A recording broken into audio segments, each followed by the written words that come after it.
By the way एक और चीज आप ये देख लें कि मुत्तहिदा अरब अमारात हमारा ब्रादर इस्लामी मुल्क है, बहुत से मामलात के ऊपर डाइवर्जेंस पाई जा रही है। बासित साहब, वज़ीर आज़म मोदी ने दौरा कर लिया यूनाइटेड अरब एमिरेट्स का, और ये इंटरेस्टिंग दौरा था इन द सेंस कि इसमें अचीव काफी कुछ कर लिया मोदी साहब ने। और वहां जिसके साथ डील की है जाके वो एक मुसलमान कंट्री यूएई, यूनाइटेड अरब अमारात, और कहते हैं तिजारत 100 बिलियन पर लेके जाएंगे। हेलो, वो मुसलमान है भाईजान, जिनके आप मेन्यू बंद कर रहे हो मुसलमानों के भारत के अंदर, जिनका नाम तुमने देशद्रोही, जिनका नाम तुमने रखा है घुसपैठिए। यहाँ देखिए मुसलमानों को कितने गले लगाते हैं, लेकिन जो वहाँ पे भारत में मुसलमानों का हाल किया है, यहाँ पे इंटरेस्ट है ना, यहाँ पे 4 मिलियन भारतीय बाशिंदे काम करते हैं। इस तरीके से तो इस पूरे खित्ते में इसराइल छा जाएगा, क्योंकि जैसे बताया गया कि यहाँ तो इसराइल, यूएई और इंडिया ये तो इकट्ठे होकर खेल रहे हैं।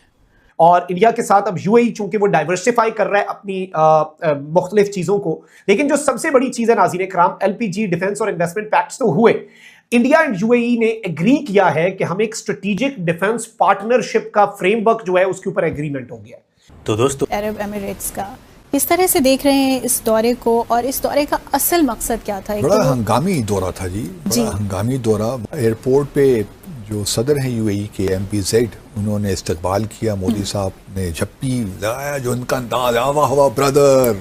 हाँ, यहाँ देखिए मुसलमानों को कितने गले लगाते हैं, लेकिन जो वहाँ पे भारत में मुसलमानों का हाल किया है बिल्कुल मुख्तलिफ हैं। यहाँ पे इंटरेस्ट है ना, यहाँ पे 4 मिलियन भारतीय बाशिंदे काम करते हैं, 20-25 बिलियन डॉलर की रेमिटेंसेज आती हैं, तो वो ज़रा थोड़ा सा इम्पोर्टेंट है।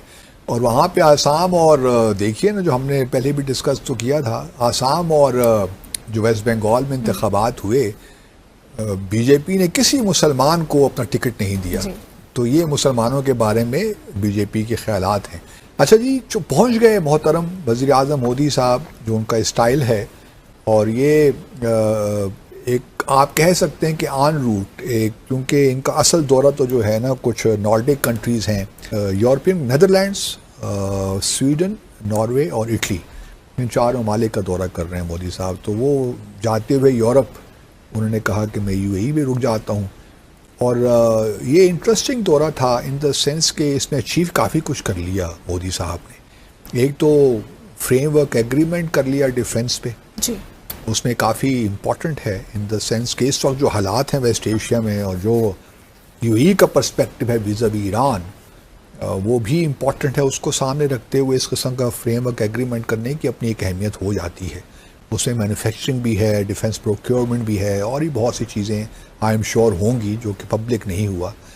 दूसरी जानिब एक और बड़ा इंटरेस्टिंग फ़ैसला यूएई ने ये किया कि उन्होंने जो भारत के स्ट्रेटेजिक पेट्रोलियम रिजर्व्स हैं 30 मिलियन बैरल्स के, वहाँ इस्टेब्लिश करने की बात की है, और ये सारा यूएई खुद अपने खर्च पे करेगा। इससे ये भी बिल्कुल बात वाज़ेह हो जाती है कि भारत और यूएई के दरमियान जो ताल्लुकात की नोयत है वो किस जानिब जा रही है। सही। और ख़ास तौर पे इस जंग के बाद इसमें काफ़ी आप कह सकती हैं कि जान पैदा हुई है, क्योंकि इंडिया ने ना सिर्फ उस फैसले को तस्लीम नहीं किया, बल्कि वो उस अदालत ही को नहीं मानता। अब ये जो इंडिया रहा है, ये मूडी का इंडिया है। इसीलिए आज भारत की जानिब से इस अदालती फैसले को मुस्तरद कर दिया गया। भारत की वज़ारत ख़ारजा का कहना है कि हम इस कोर्ट ऑफ आर्बिट्रेशन को सिरे से मानते ही नहीं है। That is his reason to be, his aggressive posture, especially vis-a-vis Pakistan. और वजह यही है कि जो पहलगाम में अटैक्स हुए थे, दहशतगर्दी का हमला हुआ था गुज़श्ता साल अप्रैल में, और उसके बाद फिर भारत ने सबसे पहला काम ये किया था। सिंध ताश माहदे को वो नहीं मानते और उन्होंने उसको अपनी तरफ से कैंसिल कर दिया है। अरे अंकल, जहाँ आपकी खत्म होती है ना, वहाँ उसकी शुरू होती है। उनकी तरफ से मसला ये आ रहा है कि उनकी तरफ से जो सिग्नल है वो बड़ा डेंजरस है पाकिस्तान के लिए। लेकिन अदालत के पास ये इख्तियार नहीं है कि वो अपने फैसले को इन्फोर्स कर सके। इस वक्त अफगानिस्तान के साथ हमारे मामलात बहुत खराब है, इतने खराब है कि गुज़िश्ता तकरीबन अगर देखा जाए 8-9 महीनों से हमारे बॉर्डर्स मुकम्मल तौर पर बंद हैं। रखूं ट्रंप की और नेतन्याहू की ईरान पर बड़े हमलों की फैसला जंग का सीजन 2 दरिया सिंध, दरिया जेलम और दरिया चनाब के हवाले से वो उसने रोक दिया। इस वक्त भी भारत ये डेटा नहीं शेयर कर रहा। ये डेटा बहुत क्रिटिकल है पाकिस्तान की ज़राअत के लिए भी, और जो आने वाले फ्लड्स हैं उनके हवाले से भी। लेकिन उसमें स्टोरेज अलाउड है उनको वही तो मैं कह रहा हूँ, 3.5 मिलियन एक्र फीट की स्टोरेज अलाउड है उनको। और अपने तो सही। अच्छा, इंडिया का स्टांस चेंज नहीं हुआ है, मूडी का स्टांस चेंज नहीं हुआ है, नथिंग हैज चेंज्ड। नमस्ते दोस्तों, जय हिंद। हिंदुस्तान स्पेशल में आपका स्वागत है दोस्तों। एक बार फिर आतंकी पाकिस्तान के मुंह पर भारत ने करारा तमाचा जड़ दिया है। एक इंटरनेशनल कोर्ट ने शुक्रवार को सिंधु नदी के पानी के मामले में फैसला सुनाया। इस फैसले में यह तय करने की कोशिश की गई कि भारत अपने डैम्स में कितना पानी रोक सकता है, लेकिन भारत ने इस कोर्ट को अवैध और इसके फैसले को भी अवैध करार देते हुए ठुकरा दिया है।